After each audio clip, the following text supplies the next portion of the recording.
રામ રામ બોલવાથી શું થાય છે? જ્યારે આપણે કોઈને મળીએ છીએ અથવા કોઈને અભિવાદન કરીએ છીએ ત્યારે આપણે નમસ્કાર, પ્રણામ અથવા રામ રામ કહીએ છીએ. કોઈને અભિવાદન કરવું એ માત્ર આપણી સંસ્કૃતિનો જ નહીં પરંતુ તમામ સંસ્કૃતિનો અભિન્ન ભાગ છે અને આ પરંપરાઓ એક કારણસર બનાવવામાં આવી છે. જેમ કે કોઈને રામ રામ કહેવાની પરંપરા. પ્રાચીન સમયમાં ભગવાનનું નામ દરેક જગ્યાએ શુભેચ્છા તરીકે લેવામાં આવતું હતું.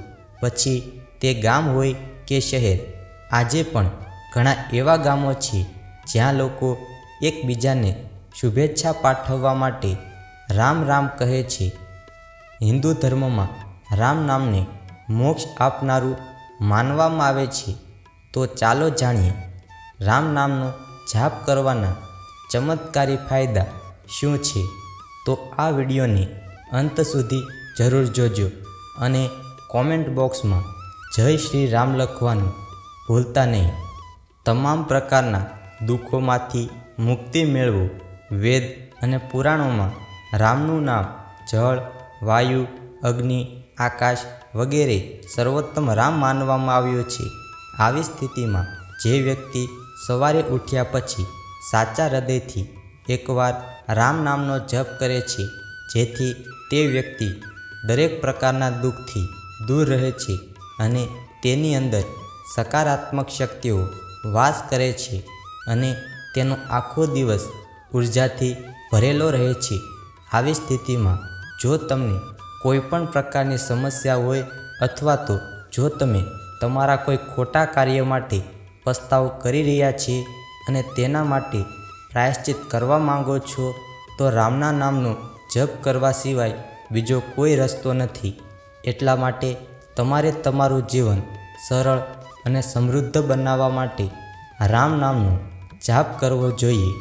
મનમાં શાંતિ લાવો.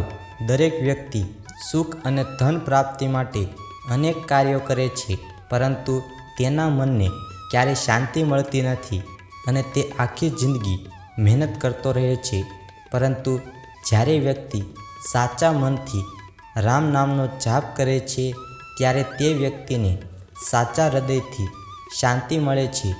કારણ કે રામ નામનો જાપ કરવાથી વ્યક્તિ ભક્તિ તરફ પ્રેરિત થાય છે અને પછી તે વ્યક્તિ ભૌતિક સુખ અને સંપત્તિ મેળવવાની ઈચ્છા ગુમાવી બેસે છે અને ભગવાનના દર્શન મેળવવાને પોતાનું અંતિમ લક્ષ્ય માને છે, જેના માટે તે દિવસભર રામ નામનો જાપ કરે છે અને સુખની પ્રાપ્તિ કરે છે. આવી સ્થિતિમાં દરેક વ્યક્તિએ રામ નામનો જાપ કરવો જોઈએ. ઈચ્છાઓ પૂરી થાય છે. જો કોઈ વ્યક્તિનું કોઈ પણ પ્રકારનું કામ અટકેલું હોય અથવા તેને કરવામાં કોઈ પ્રકારની મુશ્કેલીનો સામનો કરવો પડી રહ્યો હોય, તો તમારા કાર્યને આગળ વધારવા માટે જો તમે સવારે 10 મિનિટ સુધી સ્નાન કર્યા પછી સાચા હૃદયથી રામ નામનો જાપ કરશો, તો તમને તમારા કાર્યમાં સંપૂર્ણ સફળતા મળશે. પછી તે કોઈપણ પ્રકારના ધંધાનું કામ હોય, ખેતીનું કામ હોય, કોઈપણ પ્રકારનું કામ હોય. જો તમને તેમાં કોઈપણ પ્રકારની સમસ્યાનો સામનો કરવો પડી રહ્યો હોય, તો તમે રામ નામનો જાપ કરીને તમારી સમસ્યા દૂર કરી શકો છો. નકારાત્મક શક્તિઓથી બચાવી. જો કોઈ વ્યક્તિ દરરોજ સવારે એક વખત સાચા હૃદયથી રામ નામનો જાપ કરે છે, તો તે વ્યક્તિની અંદર સકારાત્મક શક્તિઓનો પ્રવેશ થાય છે, જેના કારણે વ્યક્તિને કોઈ પણ કાર્ય સફળતાપૂર્વક કરવા માટે ઉર્જા મળે છે. તેથી રામ નામનો જાપ નકારાત્મક શક્તિઓથી બચાવે છે. આવી સ્થિતિમાં દરેક વ્યક્તિએ સવારે ઉઠ્યા પછી રામ નામનો જાપ કરવો જોઈએ. તો શ્રી રામ તમારા પર પ્રસન્ન થશે અને તમારી મનોકામનાઓ પૂર્ણ કરશે. કયા સમયે રામનું નામ લેવું સૌથી વધુ શુભ માનવામાં આવે છે? જ્યોતિષશાસ્ત્ર, વેદ અને પુરાણ મુજબ રામનું નામ લેવાનો કોઈ સમય નથી. તમને જ્યારે પણ મન થાય ત્યારે લઈ શકો છો, પરંતુ એક સમય સૌથી મહત્ત્વપૂર્ણ છે. સવારે ઉઠ્યા પછી સૌથી પહેલાં રામનું નામ લેવું સૌથી શુભ માનવામાં આવે છે. એવું માનવામાં આવે છે કે જ્યારે કોઈ વ્યક્તિ જાગ્યા પછી સૌથી પહેલાં રામનું નામ લે છે તો તેનો દિવસ સારો જાય છે. આ સિવાય જો તે દિવસે કોઈ નવું કાર્ય શરૂ કરે છે તો તેને સંપૂર્ણ સફળતા મળે છે. જોકે રામનું નામ લેવાનું કોઈ સમય નથી, જ્યારે પણ મન થાય ત્યારે લઈ શકો છો. શારીરિક બીમારીઓ મટાડે છે. જો કોઈ સ્ત્રી કે પુરુષના શરીરમાં કોઈ પણ પ્રકારનો રોગ હોય તો તેના માટે તમારે રામ નામનો જાપ કરીને રામનું નામ સિદ્ધ કરવું પડશે. ત્યાર પછી તમે તે રોગોથી મુક્તિ મેળવી શકો છો. કારણ કે રામ નામનો જાપ કરવાથી તમામ પાપો, કષ્ટો અને દોષો મટી જાય છે. દરરોજ સવારે સ્નાન કર્યા પછી એકાગ્ર ચિત્તથી બને તેટલી વાર રામ નામનો જાપ કરો તો તમને જીવનમાં ક્યારેય શારીરિક રોગની સમસ્યા નહીં થાય. રામ નામનો જાપ કરવાથી શું ફળ મળે છે?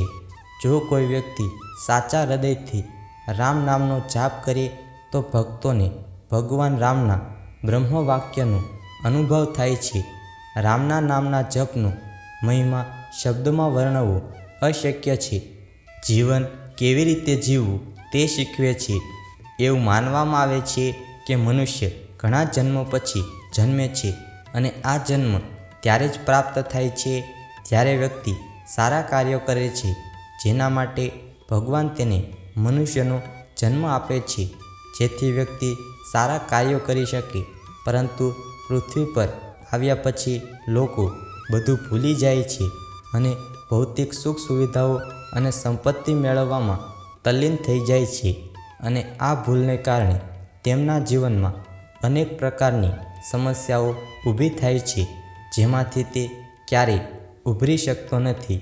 જે વ્યક્તિ પોતાના જીવનનું લક્ષ્ય સમજીને રામનો જપ કરે છે તે વ્યક્તિ સાચા અર્થમાં જીવન જીવે છે. અને પછી જો સાચો માણસ સાચા મનથી રામ નામનો જાપ કરે તો તેને સ્વર્ગમાં સ્થાન મળે છે. તેથી તેની અંદર સકારાત્મક શક્તિઓ રહે છે. અને જ્યારે કોઈ વ્યક્તિ રામ નામનો જાપ કરનાર વ્યક્તિની સામે બેસે ત્યારે તેના શબ્દો પરથી રામ નામનો જપ કરવાનો વિચાર આવશે.